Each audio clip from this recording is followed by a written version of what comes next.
Hello, guys, and welcome back to episode number 5 of the Tune In Podcast. We've actually made it to the 5th episode.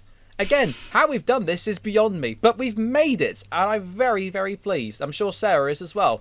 I'm ecstatic. As you can tell by the tone in her voice.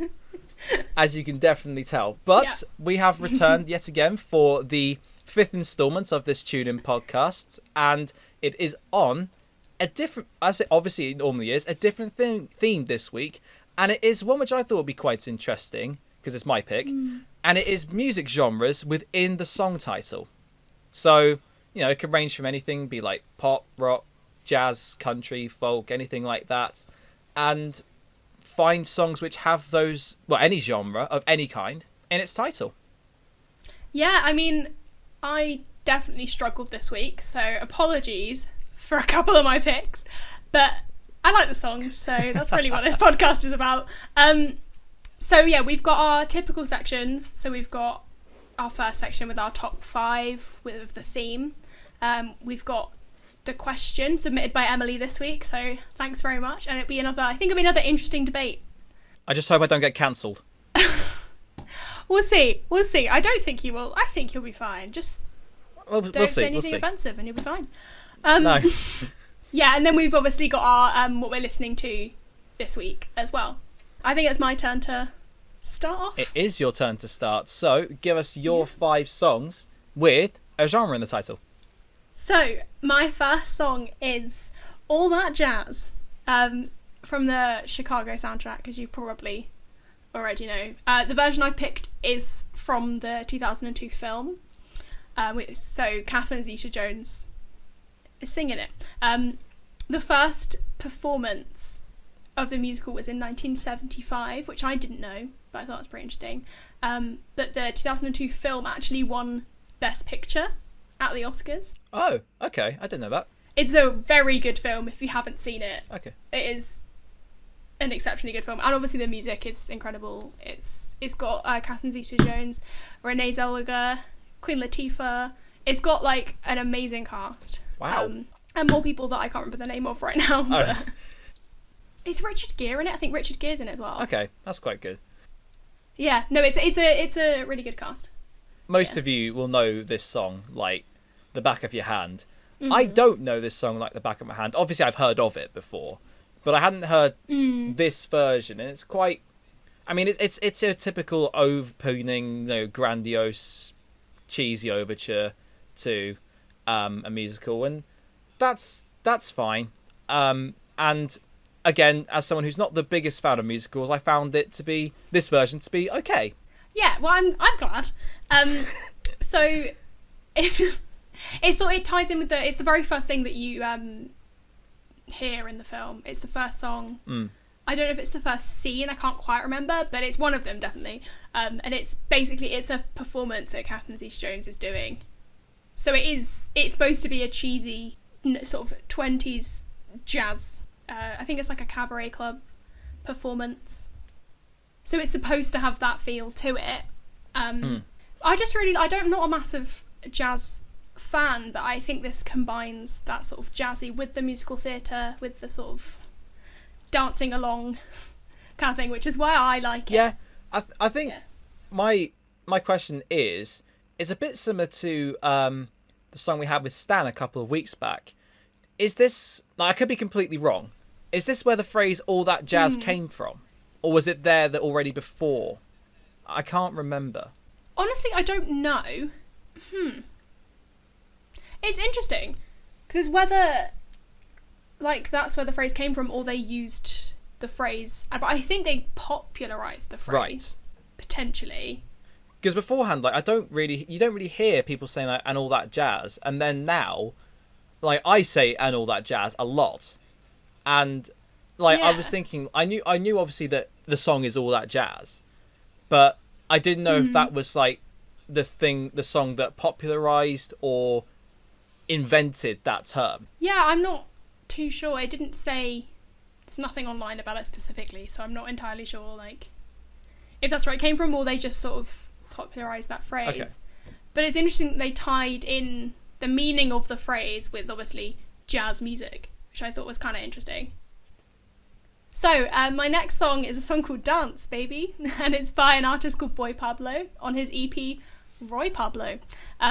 This was released in 2017, and obviously has nothing to do with the dance music genre, but it still is a music genre, so I'm gonna count that. He sort of has a very, if you think indie summer is how I describe his music. Like, it is very indie, but it's also very, like, summery vibes. And he has this sort of signature style, the same sort of sounding guitars and drums and synths throughout, like, all of his songs. So yeah, I like the vibe that he has, and I like the sort of laid-back, summery feel to it. It's quite happy, quite uplifting, just a nice song to listen to, and that's why I like it. I agree. I thought it's very dreamy, and it is very palatable. I also thought it sounded a lot like the XX. Yeah, I do see that. Like when the introduction hit in, I thought it sounded very much like, I believe it's the song Crystalline. I thought it was quite a similar, like, synth and guitar vibe, and I really liked that song. Although there were two things I was a bit unsure of. Like, there's an air horn during it, which I don't think worked. There's the MLG air horn. Yeah, I know what you mean. Yeah. I'm not sure about that either, to be honest. But I like, it's this very small section of the piece. I know, but it also doesn't really, like, work. Like, it's kind of, I don't know if it's there for the sake of being there, or just, like, there's actually a purpose to it. Potentially. But the other thing that I wanted to ask, because in the little breakdown pre-chorus, there is a lot of pitch shifting. And I'm not a massive fan of pitch shifting. So do you think it works in the song? Because I don't think it does, personally. I think it does. Just because of, like, as you said, it has that sort of, like, dreamy feel to it. And to go with that sort of, the vibe that he's giving, if you like, I think it goes with that pretty well. Maybe not necessarily in the place that he's put it, but I think pitch shifting in general fits with the vibe that he's giving off. So that's, like, it's sort of kind of a bit, I don't want to say experimental, it doesn't go that far, but it's a little bit, like, edgy, and he's making music that he likes rather than, like, trying to fit to it, like, what is popular and stuff. And he's just trying some things out, I reckon, so that's probably where the air horn comes in as well. Yeah, experimentation. Which I guess for, like, I guess for a lot of listeners at a first glance might be like, oh, that doesn't quite go, that's not quite right. But I mean, I don't like the air horn, I don't think it really fits. I kind of giggled when it came in, maybe that was the point of it, I don't really know. But no, I think the pitch shifting, for me at least, works because it fits with the sort of vibe and the message that he's putting across in his music in general. Okay, because I know that, like, there's a different musician who I know, who you won't, I think, called San Holo. He's kind of like an electronic artist, and there's an album he did, I can't remember for the life of it, I think it's just called Album 1, and I was listening to it for about 7-8 tracks, and I gave up because there was so much pitch shifting that it just became really obnoxious, and I'm just not a fan of it if used in, like, really copious amounts, and that's what he did. Yeah, I think because it's not overused in this, I think it works pretty well. But if it's overused, it's a bit unsettling. It's a bit like we're not quite on any kind of note. It's just a bit of a mess. I agree. Yeah, but I think it does fit in this instance. It's not used very often, and it does sort of fit the vibe that he's going for. So my third song is a song called I Wish I Was a Punk Rocker with Flowers in My Hair, which a lot of people probably know. It's by an artist called Sandy Thom or Tom. I'm not entirely sure whether Tom. Thank you. On the album Smile, It Confuses People, which I think is kind of a nice title. Anyway, what I didn't realise though, it was released in 2005, but it was re-released in 2006, and that's when it became, I think it was number 1 in the UK. Might be wrong. It became a chart single. And I thought the inspiration behind the song was kind of interesting. So it was inspired, basically her phone was stolen, and then she, like, obviously was panicky because it was like 2005, but she wondered, like, if it had been like the 70s, would she have been as worried? Would she have been a bit more laid back about the situation? Would she have been really stressed out as she was? I think it's a really good sort of social commentary on, like, the things that we were worried about in, like, the 60s and 70s of, like, revolution and like I think civil rights and everything that's happening then, and now the things we're worried about like technology and like losing our phones and like all that kind of stuff. So it's sort of an interesting commentary on like how priorities have shifted. Yeah, I can see that. I mean, this is the only song that Sarah sent me so far that I knew beforehand. It was a number one, you're correct, and I remember hearing it live on Top of the Pops. I remember we used to sit down as a family every Friday or Sunday night and watch Top of the Pops, and that was one of the songs that came on. And I really enjoyed it at the time, and I still do now. But I think as you say, there's a commentary on it being like the old days like were better. Like there's a lot of commentary being like the old days were better than they are now. And I don't know what your thoughts are on that, because in my opinion it's like wishing for times when we didn't have as much as we have now, and it's like well, why would you want that? So yeah, I agree with you. I think the way she looks back on it is sort of through these, is the right phrase, rose tinted glasses. Like she's looking on it in like in a way that like everything was nice, but she also looks at it in a way that like people were sort of fighting against the government, and like there was a lot of, but there was also, it was looking at it in a very sort of nice way and painting it in a very nice way when actually it wasn't.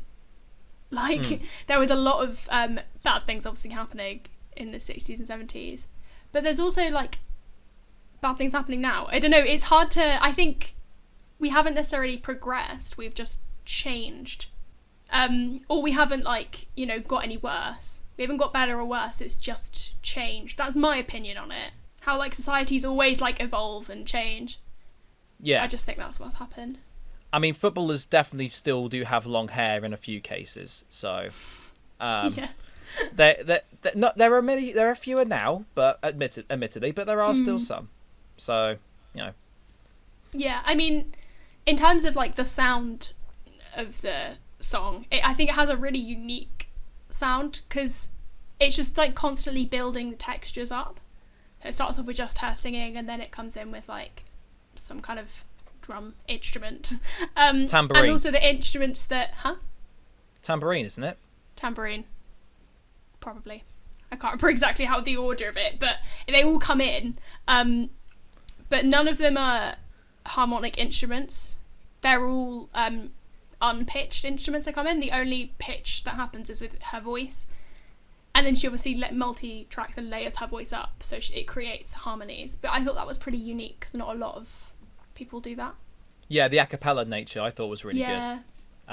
It's a unique aspect to the song, and you don't see many a cappella songs going to number one, even in 2006. Like, you don't really see that much, so it had to be something special. Clearly it was. I think it also ties in with the sort of stripped back, more simpler times feel of the 70s, which is obviously the era that she's talking about. I don't know if I'm reading again too much into it, but that's sort of the way I interpreted it. But we've always said that you can read as much into the songs as you want, because they might be wrong, but they might be right. Who knows? Exactly. Songs are there to be interpreted as to how you want them to be. And of course, don't forget that you guys can interpret them as much as you want to if you listen to them, because of course we are putting them all on the Spotify playlist, as we do every single week, of all the songs we discuss in this episode. So go and give that a listen. Obviously, we'd love to play them during the podcast, but because of copyright issues, we simply can't. So that's why we create the playlist, in order to get around that. So if you do want to listen to any of them, which we highly recommend you do, go and check it out. I mean, if there's we've had a few suggestions of how we can play them in the podcast. So we had our own like singing a cappella versions, or we could play our instruments. I mean, we could do I Wish I Was a Punk Rocker very easily. Yeah, that's the one song we could actually do that was not without any difficulty. That's very true. The next one, however, I think would be a little bit more tricky. Yes. Yes, most definitely. My next song, again, probably the most tenuous link I have to the theme, but I like the song, and I think it might be a shock to a lot of people. So the song is called Backcountry, and it's by Avenged Sevenfold on the album City of Evil. The word country in this instance doesn't link to the country music, but that's where I'm going with it. You know, country music is a music genre, therefore I'm allowed to use this song. The song was also released in 2005, and when I was doing research on the song, I found out that the theme comes from the novel Fear and Loathing in Las Vegas, which I didn't realise. There's a lot of influence from that. So Backcountry, the title itself comes from the main character in Las Vegas when he's like under the influence and he's hallucinating that there's big bats in the sky, and then he says, "We can't stop here, this is Backcountry," which is where the Backcountry comes from. And then there's a quote that's repeated throughout the song. It's called, "He who makes a beast out of himself gets rid of the pain of being a man," which is a quote from the beginning of the book, which I thought was pretty interesting. I'm not really sure what relation it is into, but it's used a lot throughout the song, and it sort of ties in nicely with the lyrics and stuff. Pretty interesting. Where I found the song was on Guitar Hero Warriors of Rock. There you go. It's one of the ones on there. I love a bit of Guitar Hero. But I don't know if we can still say backcountry now in light of the events that have happened in the world. I feel like that's not the best thing to do, but it's fine. We move. I do really like the tritone shifts during the guitar solo. That was my thing, which I really found quite cool. The guitar solo itself was quite good, and then the shifts just made it all the better, I thought, and it added to I think it added to like the kind of dystopian psychedelic world that they're trying to create, and I really enjoyed that. I definitely agree. The guitar solos are really, really impressive throughout, and having tried to attempt them on Guitar Hero, I always get booed off stage because I'm terrible at Guitar Hero, but also this one is particularly difficult. That's definitely understandable. I did also think, like, whilst I was listening to this, because I'm someone who needs to listen to Avenged Sevenfold, but I haven't done so yet. And in the middle, there's a middle section which is quite floaty and dreamy. Is that quite typical with Avenged Sevenfold music? Not. Or is it just for the song purposes? I think it's in terms of like the theme of the song, because obviously this guy is on a drug trip. To put it, I can't really put it any other way. So it's got these sort of contrasting sections to like show what he's going through in this drug trip kind of thing. But I think there's a song called Nightmare.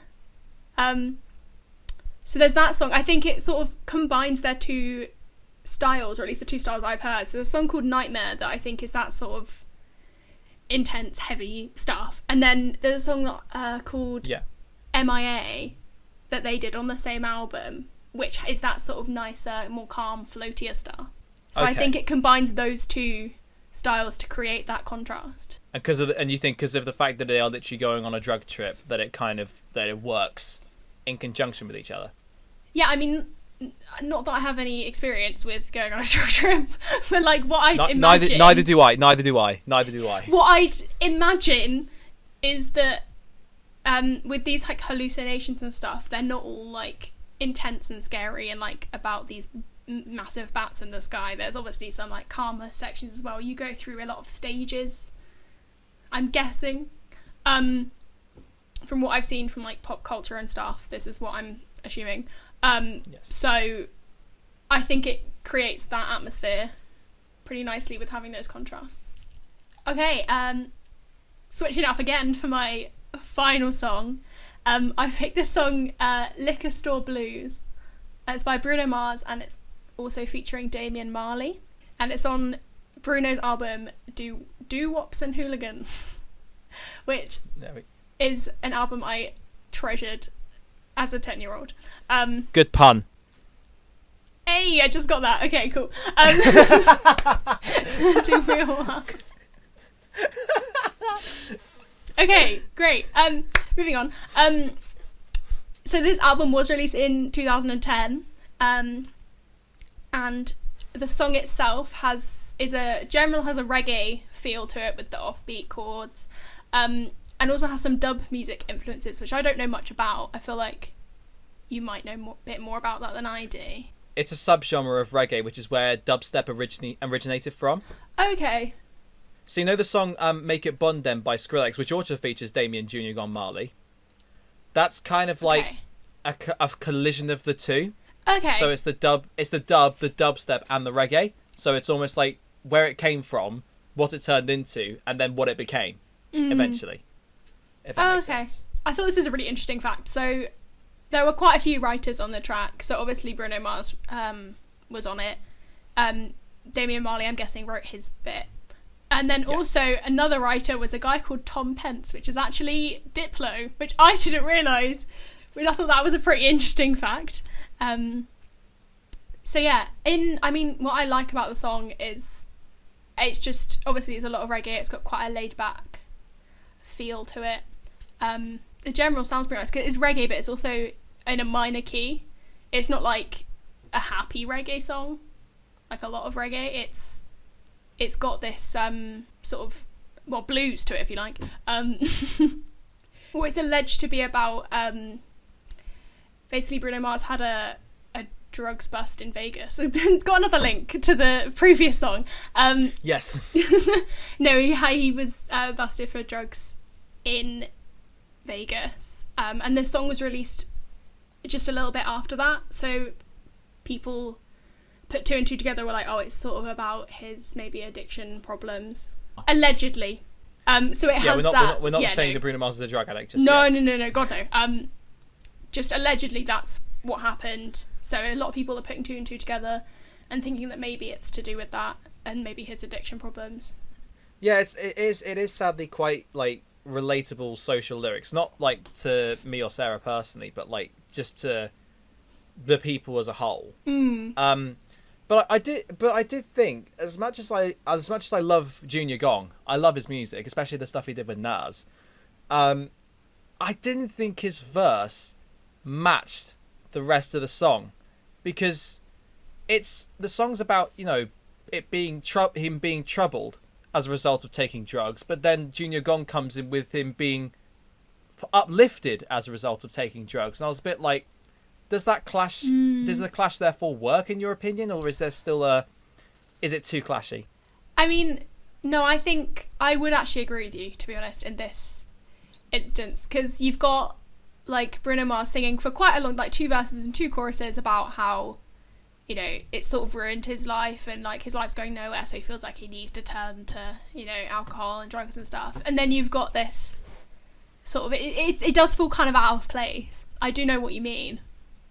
But in terms of like, musically it fits, and his voice fits with it, and it fits nicely, but I do agree with you, the lyrics don't necessarily fit in the way that they should. Yes. I was thinking, I was listening to it, and I was like, wait, am I missing something here? You're basically like bragging about taking drugs, yet this is a song about being troubled when taking drugs. I mean, maybe it might just show a different experience in terms. Possibly. Potentially, that's the only thing I can really. I do agree with you, but it might just be showing like a different opinion, to be like, well, actually, drugs maybe in this one instance. Then no, I'm not. One instance. Like, I'm not, you know, condoning it anyway or anything like that. But I don't know. Potentially, I don't think it fits at all. I do agree with you. Yeah, I agree with you also that it fits musically, but not lyrically. Yeah. I mean, to be honest, as a 10-year-old, I wasn't really listening to the lyrics. I just sort of enjoyed the music. So yeah, I think now it's your turn, Harry, for your top 5. It is my turn for my 5. Now, I actually had much less trouble than Sarah did.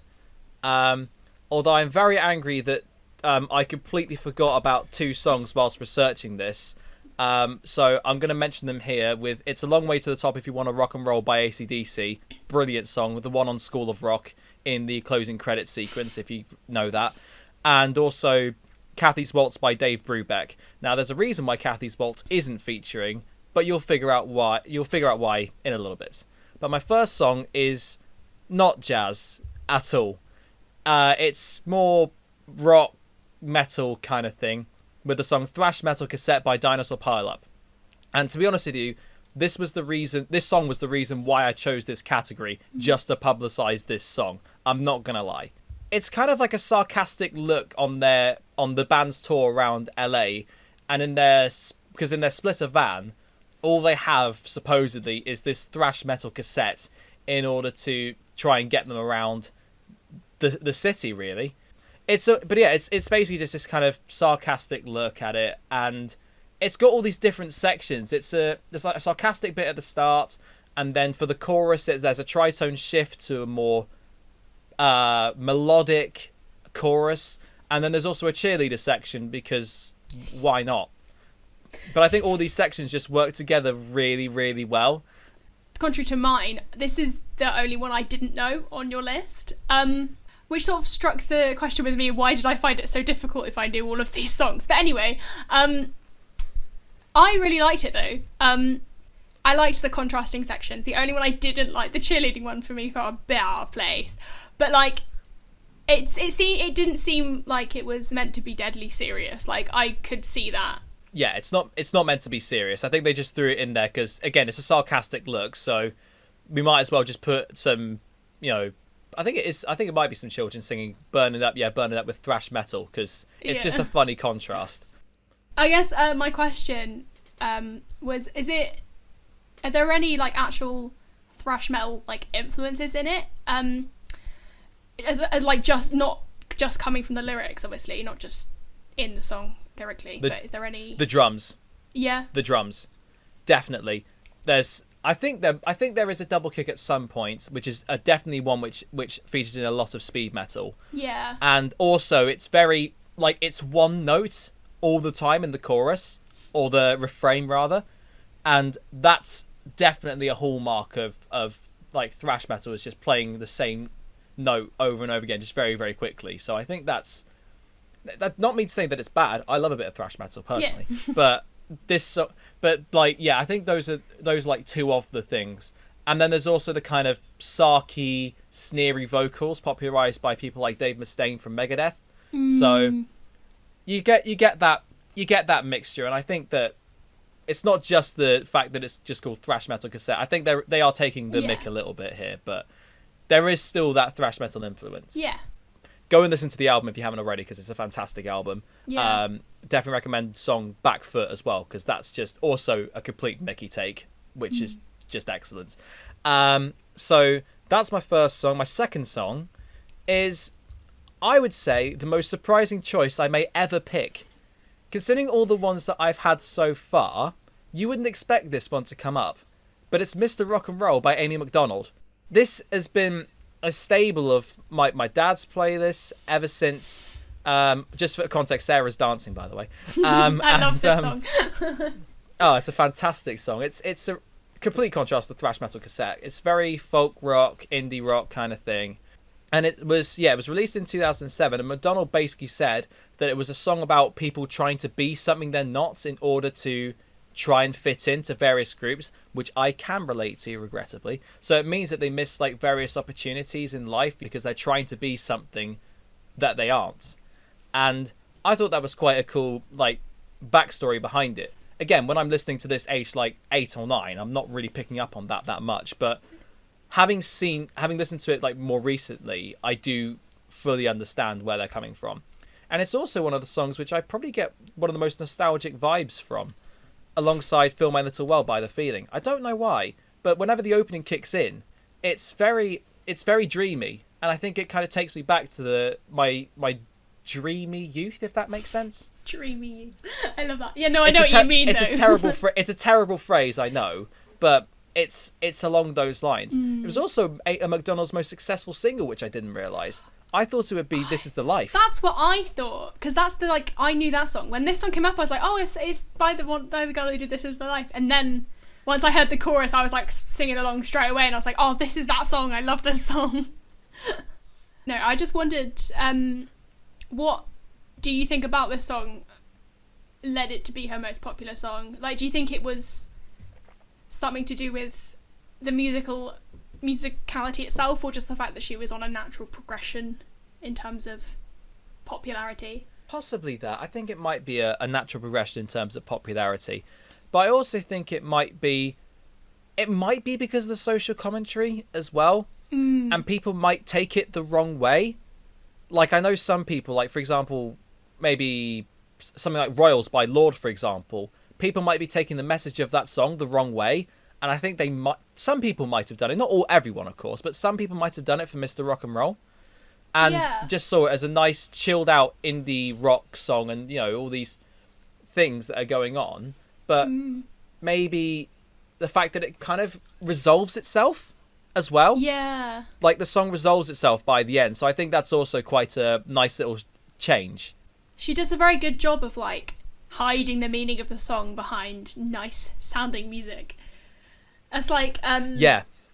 It's very much what Lily Allen does, for example.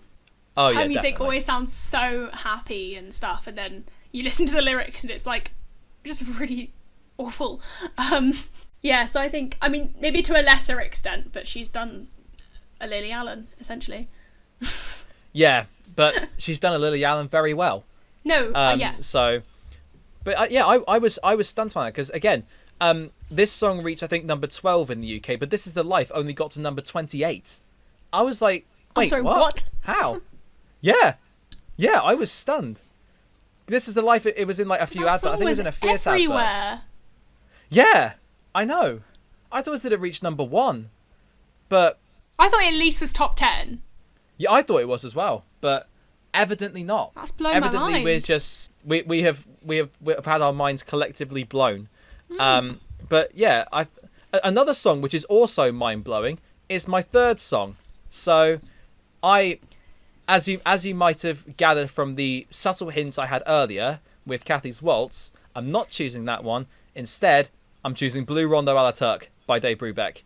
It is possibly my favourite song on that album, and it's also the first song I ever played in a big band on a music course called European Youth Summer Music, or EYSM for short. But of course, this was the big band arrangement and not the original. The pre and post solo sections are in 9/8 time, with it switching between a 2+2+2+3 meter bar to a 3+3+3 meter bar.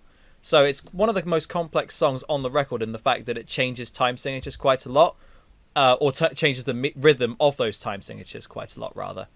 And then it switches to 4/4 for the solo section. And I just love the contrast of the intense opening and ending and the more laid-back solo sections with just the bass accompanying them. Probably surprisingly, I know this. Even more surprisingly, I like it. Yes! Yes! And I think I really like the whole of the Time Out album for whatever reason. Not really sure why, but I think the reason I like this is because I think for me, when jazz pieces have like very, very long solos, I just kind of like, they're very talented and I appreciate that, but I just sort of switch off. Like, for me, it's like, you know, like the middle section, probably for some people, like middle section of a classical piece. Like the middle section of like a classical piece, so you just sort of like, it all sounds the same and you switch it off. Like, it's the same for me, like with jazz, like with the solos, I just tend to switch off about halfway through. I can see why. However, I didn't do that in this one, and I think it's because like I started to, but as soon as I started to switch out, the motif came back with the 9/8, Yes. like just randomly inserted in the middle of some solos. So I was like switched back on, and I think that was why I like it, and that kind of works really well. So my question for you is, in the title, what sort of is the genre that you're thinking of the blues? Well, there's also rondo.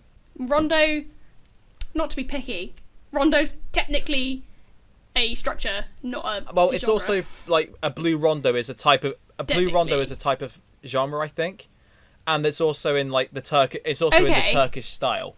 I can't remember the name of it because it's very confusing. Yeah, I did. But I know that it's the blue rondo is kind of like a genre. And also, if you're wondering why I didn't pick it for the colours episode last week, that's why, because I didn't go down the route of picking blues for colours just in case. So. Okay, I mean I did. So yeah, I know. Yeah, anyway. but I did. If you haven't listened to that, go and listen to it. but I think it's Blue Rondo is the genre as a whole. So. Oh, okay. I wasn't aware of that. And also, it's kind of the blues anyway, so it's close enough. Yeah, that's what I thought. I thought it's the most. It's the most. It is the most tenuous of my links. I'll give you that, but I don't think it's too outlandish. I don't think it's too rogue. No. Because also it has the Turkish style influence in it as well. Yes, I think that's fine. I think this song is fine. I hope you'll forgive me on that one. One song that is absolutely set in stone for a genre featuring it is my next one, which is Sultans of Swing by Dire Straits. This is actually one of the songs that allow me to get back into rock, because I wasn't like a massive fan of classic rock until a couple of years back. And I remember playing this song again with like fresh ears, and I was like, oh yeah, actually this song is really good. It's just a nice chilled out kind of pub rock song released by Dire Straits. It's one of the most well-known songs, and apparently it was written after Mark Knopfler, the lead singer of the band, listened to a jazz band in a pub, and despite their lack of talent and charisma, shall we say, they ended their set by saying, "Good night, ladies and gentlemen, we're the Sultans of Swing." And Knopfler basically took that as inspiration for his song and made Sultans of Swing out of it. Although he didn't like it originally, he thought it was quite boring. But after buying a new guitar and playing the chord changes on that, he grew to like it a lot more. And as a result of the song's success, they got signed to a record label in Phonogram. I'm not a massive Dire Straits fan. Sorry to disappoint any hardcore Dire Straits fans. I'm not a massive Dire Straits fan either, but I love this song. Yeah. So for me, this song sort of sounds like I did get kind of bored towards the end. Like it all sort of sounded a bit samey. To me, I enjoyed it for a bit, and then I was like, yeah, no, this is the time to skip it now, you know. But my question is, did the like obviously it's where I got the title from, but did the story of that, or even the swing music itself, influence this in any other way musically? Not swing per se. I think it was the band as a whole. So there's obviously the lyrics of introducing the various members of the band, which is what the Sultans of Swing did. So I think that's also got that mixture of the lyrics that they said, of what they did originally in the actual concert, and them Knopfler putting his own spin on it and putting it into the lyrics. So I think there's that. I think also the harmonies as well, especially in the guitar solo.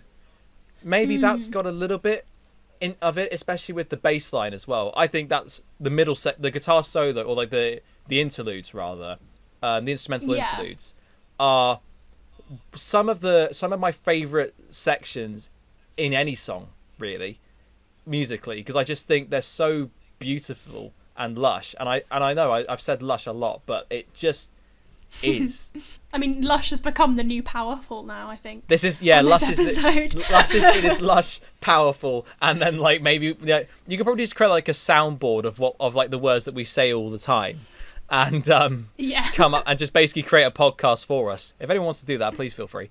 But here's another word that you might hear us say quite a lot in my next song title, which is Disco Yes by Tom Misch featuring Poppy Ajuda. I think that's how you say it. And this is one that pretty much all of you will know. It's a song which introduced me to Tom Misch after a jazz orchestra in Manchester University Jazz Orchestra, as you might have probably guessed, played it during one of their concerts. I can't remember which one it was, but it's a great song with a mixture of disco, funk, and soul. Even though the riff, it keeps on repeating and repeating constantly, I never really get tired of it. And also, another fun fact for you, it was put on Barack Obama's list of his favourite songs in 2018. So, if you're thinking that maybe it's not that good, it's Barack Obama approved, and for me, that's good enough. Yeah, as soon as I read that, I was like, yeah, no, I have to like this song now, really, don't I? Yeah, no. You cannot despise it. I like it anyway. Yes. No, I like it anyway. I almost picked it for my list, but I didn't quite know it well enough to talk about it, but I just liked... I like listening to it, and I like Tom Misch. I think he's pretty cool. If I was going to be super, super nitpicky, like, the riff repeating "it didn't get tired for me" until about 30 seconds from the end. I just thought it could have been maybe 30 seconds shorter, but like, I mean, I really liked it. So I agree, to be fair. I think it could be a bit shorter, but I also don't get tired of the riff personally, but I do agree with you that it could be a bit shorter. Yeah. I just wondered, what is the song sort of about, and then how do the lyrics tie into the music? They don't really tie into the music. I think it's more If they do, yeah. I think it's more the aesthetic of the song. Okay. More than anything, which is why it's the disco yes title. Yeah. So it's not the lyrics, I think. It's more the music behind it.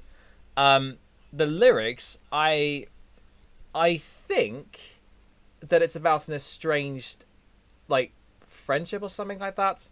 I don't know, or like that they're really far apart. But Okay. I couldn't tell you for sure what the lyrics are about. I think that's what they are. Yeah. But to be honest with you, I mostly focus on the music. Yeah, no, fair enough. I was just wondering if you had an interpretation of the lyrics, like if you didn't. I think it's Like, if it was maybe hard to tell. Yeah, maybe to be like socially, maybe people are being like socially estranged from one another. That might be my closest interpretation to it, but I don't know for sure what they are. And if anyone does, please let me know, because I'd be very interested to know what they are.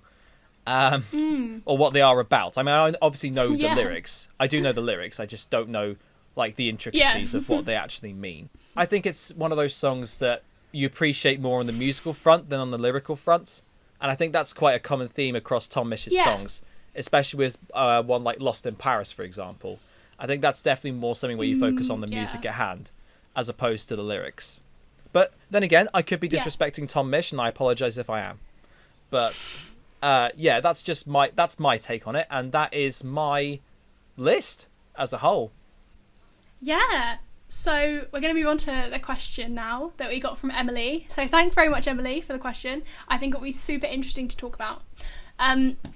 So it is, what are your opinions on female representation in music? She's put a little subline of whether that be early female composers like Clara Schumann, or females playing male instruments, or the amazing Lizzo, which hopefully I want to talk about Lizzo because she's pretty cool. But yeah, I thought it was like a super interesting question, and something that hasn't really been addressed until kind of recently, I don't think, especially with classical composers, female classical composers. So I think a separation in classical music and pop music is probably needed for this. So in terms of classical music, up until kind of recently, in the sort of classical music canon of composers, where you have like Beethoven, Mozart, Bach, all of the ones that everyone sort of knows, was only men, and led many people to believe that there just weren't any female classical composers, or at least any good ones.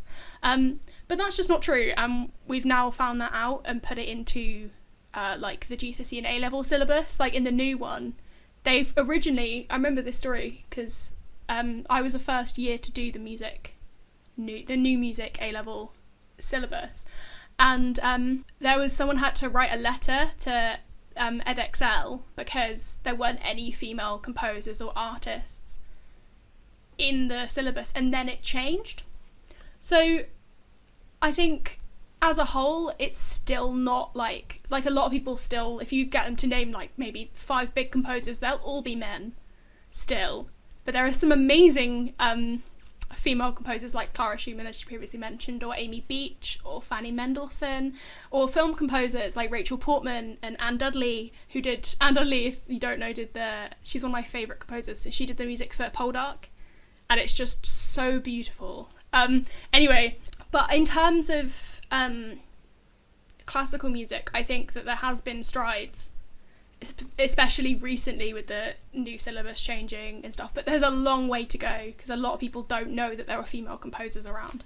That is a big problem. I know that for sure, but I know also that there's another strand of musicology, of feminist musicology, which is obviously trying to unearth people who weren't in the canon originally. So the one example I can think of off the top of my head is Cecil Chaminade, and also but also someone like Ida Gotkovsky, as well, whom I'm playing a piece of, and this is it's actually the first piece I've ever played that's been written by a female since like 2016, when I started doing like proper sonatas and stuff, which says a lot.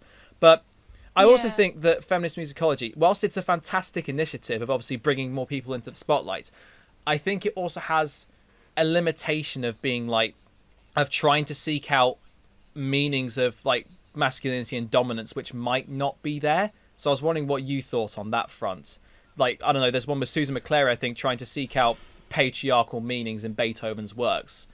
And I just think that might be taking it a bit too far, but I could be very wrong. I do see your point. At the end of the day, any kind of musical analysis, so take, for example, like Schenker analysis. Yes. Beethoven wasn't writing a piece of music and thinking, oh, I'm going to put the ersatz here and I'm going to have my descending line here and this is how my overall structure is going to be. He was just writing music that he liked the sound of and fit to the sort of times.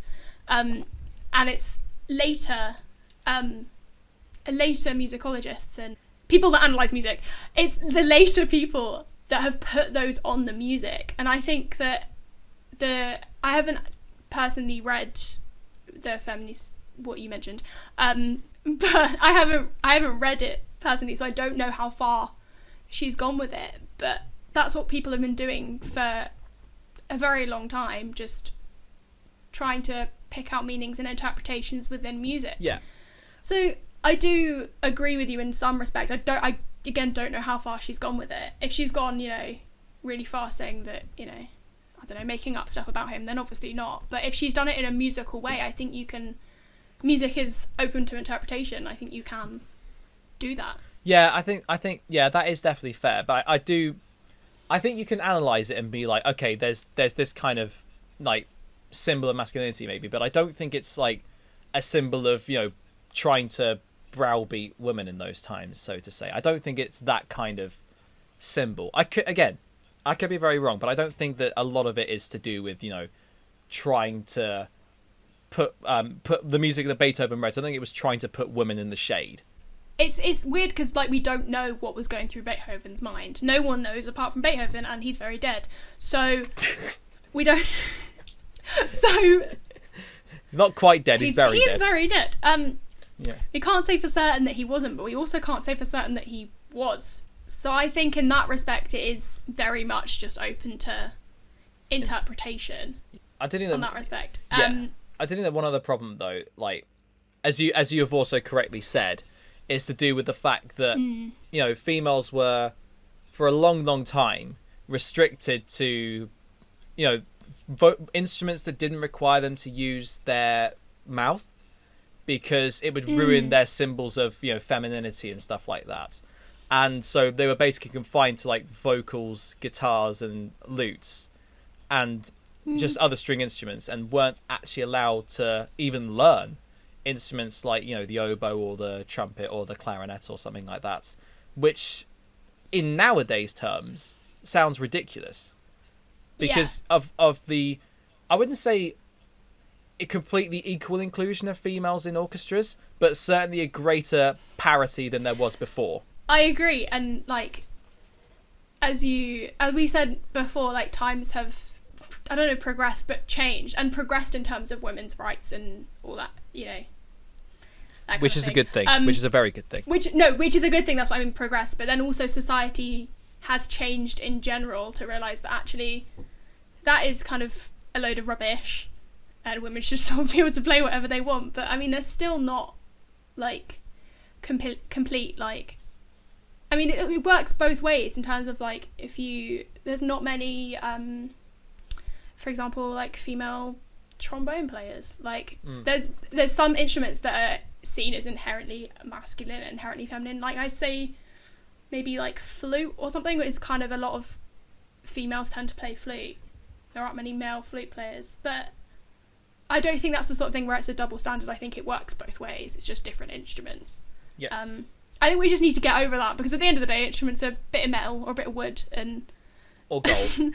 they just make noise. Like it just seems a bit stupid. I agree. Yeah, I agree with that. It's like just let people play whatever they want to play, unless there's like like, unless there's obviously like a reason for them not to play in terms of like health grounds or just like noise complaints or something like that, that's understandable. Obviously. But if it's to do with like, you can't play this instrument because you're male, or you can't play this instrument because you're female, that's a bit like, okay, why is this a thing? But it's interesting though, because as much as like females are not overly in the realm of like classical music, I'd say they're quite a bit more prevalent in obviously the world of pop music, and like singers being quite pop, but being mostly females, like solo singers, the ones in the charts. But there's still like loads of strides to be made in areas like rock or hip hop, for example. Like if you think of iconic hip hop rappers who are female, I can think of maybe Lil' Kim, Remy Ma, Little Sims, and Nicki Minaj, but not many more beyond that. And like the list of male rappers, I could be here all day. And so it's kind of like, is that like, again, there's still more strides to be made, but there is a greater representation. But I think especially in rock, there's certainly more that can be done. I don't know what you think, being more on the rock alternative indie side. I agree with you. I don't know. I obviously don't know enough about hip hop and rap and stuff, so I don't know enough to comment on it. But in terms of rock and indie rock and the stuff that I actually listen to, especially it's a lot better now. There's still obviously a long way to go, but when I was listening to sort of bands, they were like, oh look, they're like bands with females in. It was just the lead singer. Like there were no female musicians. Yes. Actually playing the instruments in the band. It was a female sort of what it seemed like it was a good female vocalist backed by better musicians, and that's what it seemed like to me. Like actually talented musicians playing this girl who thinks she can sing. Like times of, obviously, I don't think there are some bands that aren't like that anymore, but that's something like bands like Paramore and stuff. Like Hayley Williams has an amazing voice. Like she didn't play any of the other. Did she play? I think she played guitar a little bit. Yeah. But in terms of like, there weren't any other female band members. And like to me, that just sort of screams like they put a female at the front as the figurehead of the band just to sell the music, kind of thing. Yes. Yeah. That's what it seems like to me. Yeah, I think that is a bit of it's an image thing as well, and this does happen to male singers as well. It doesn't mean to say that male singers aren't exempt from this. For example, boy bands. I mean, they're definitely, definitely imagized. I don't know if that's a word, but it should be. But they're definitely set up to be like, this massive image.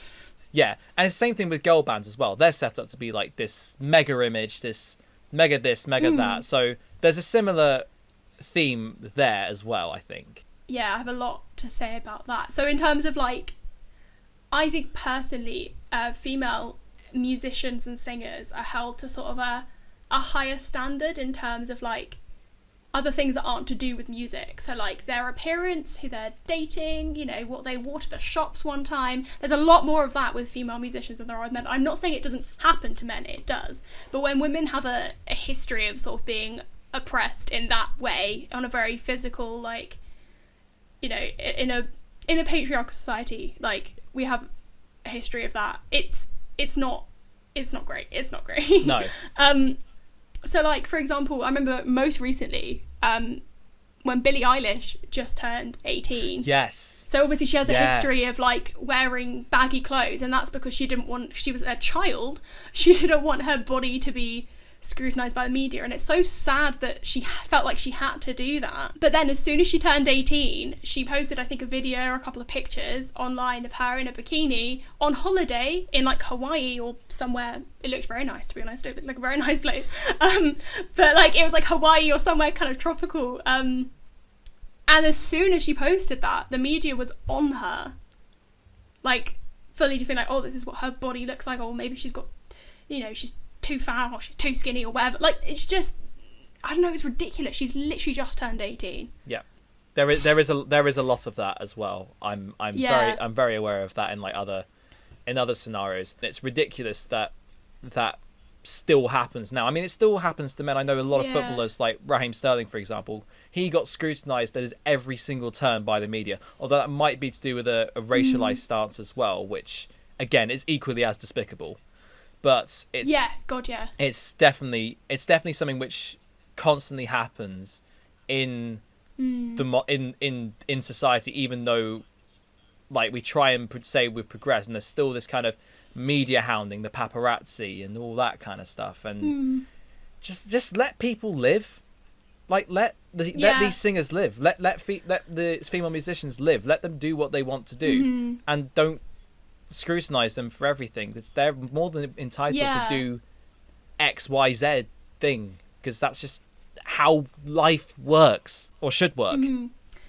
I feel like maybe musicians in general, but more specifically female musicians, have sort of become like these media personalities as influencers rather than just musicians. And I guess like an argument for that is, you know, that's what they did, that's what they signed up for when they became famous, kind of thing.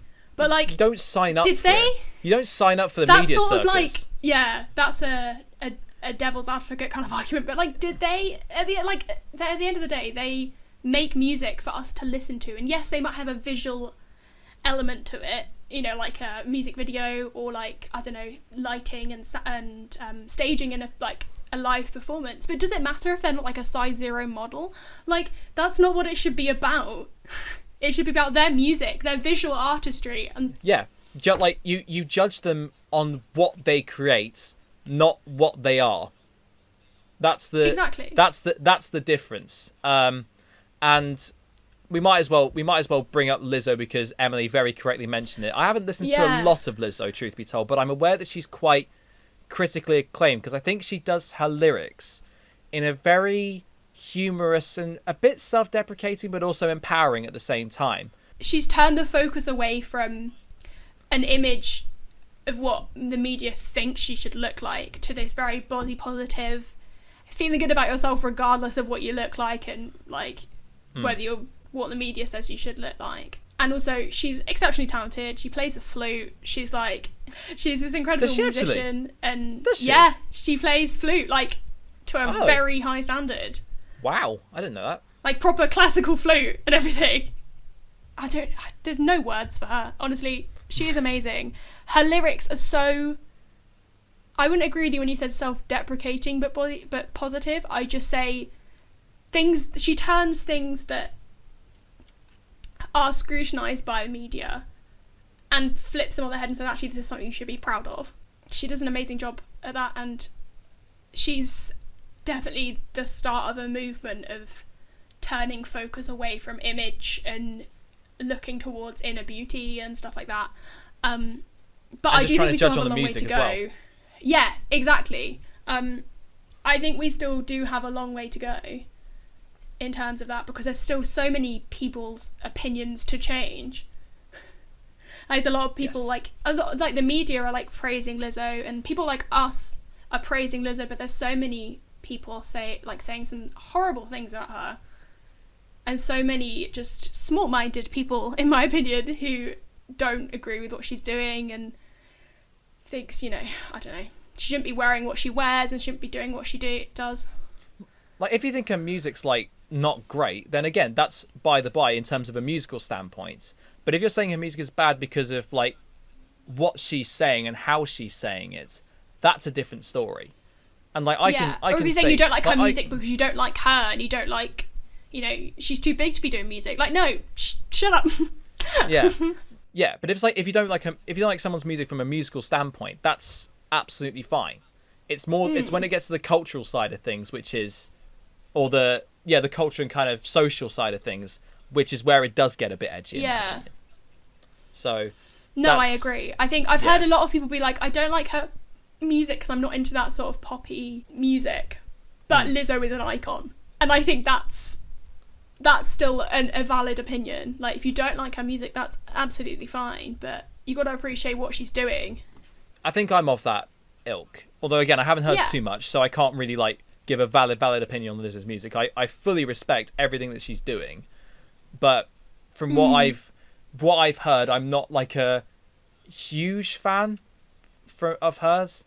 I wouldn't say like I listen to her like frequently, because I just don't like the music like overly. But again, what she's doing is definitely nothing to be like I can't think of the right word, but you know what I mean. It's activism, really. Like yes, that's the one.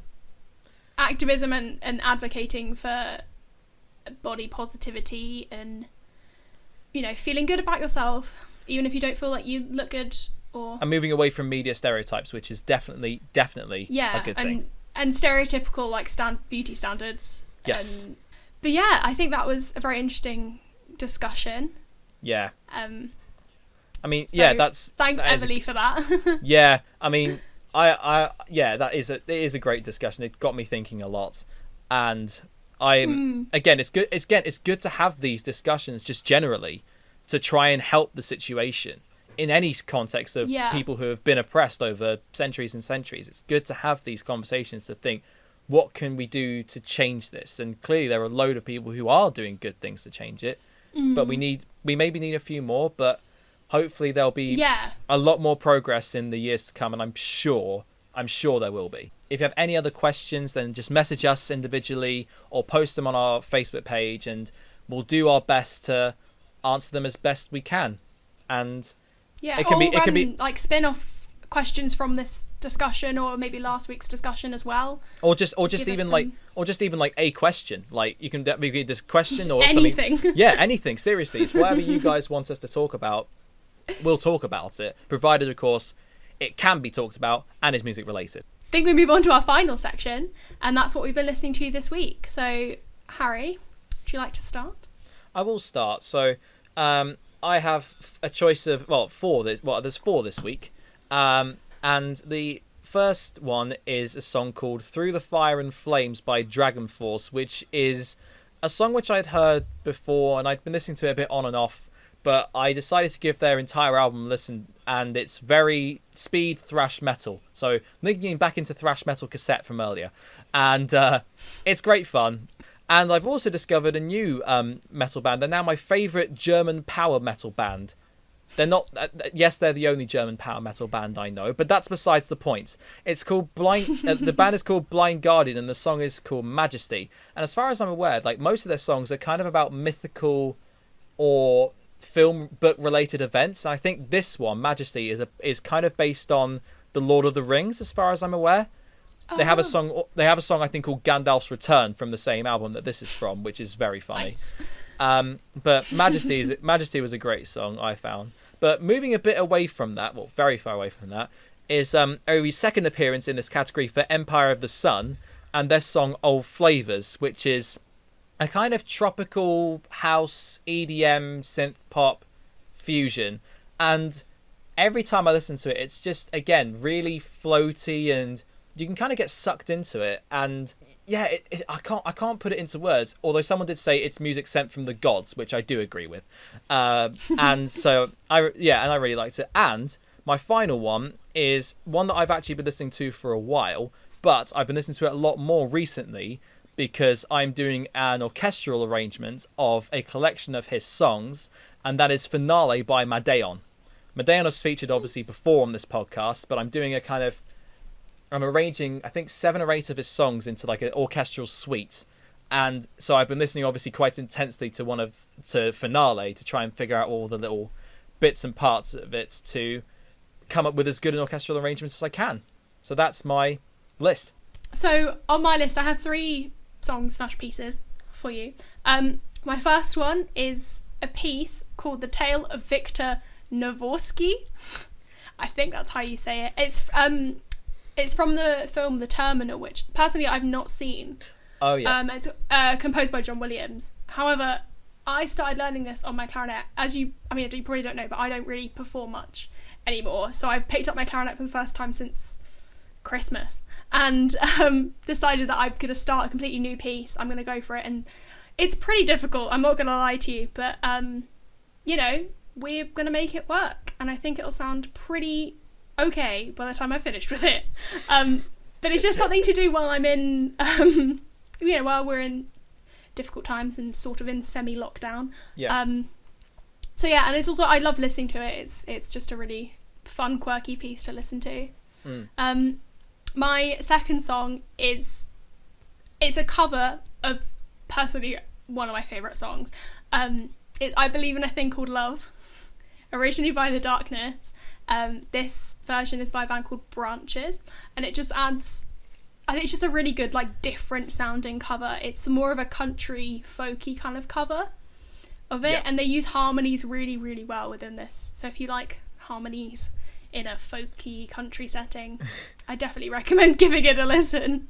And my final song is sort of a rediscovery of a song that I used to like, and it's a song called Electric Love by Borns.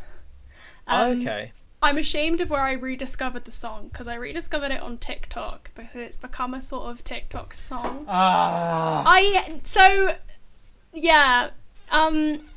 That's the thing. But also, I like the song, I don't want to be honest, but I liked the song before it was on TikTok, but like, I did, and then I rediscovered it on TikTok and was like, oh, I remember listening to this song.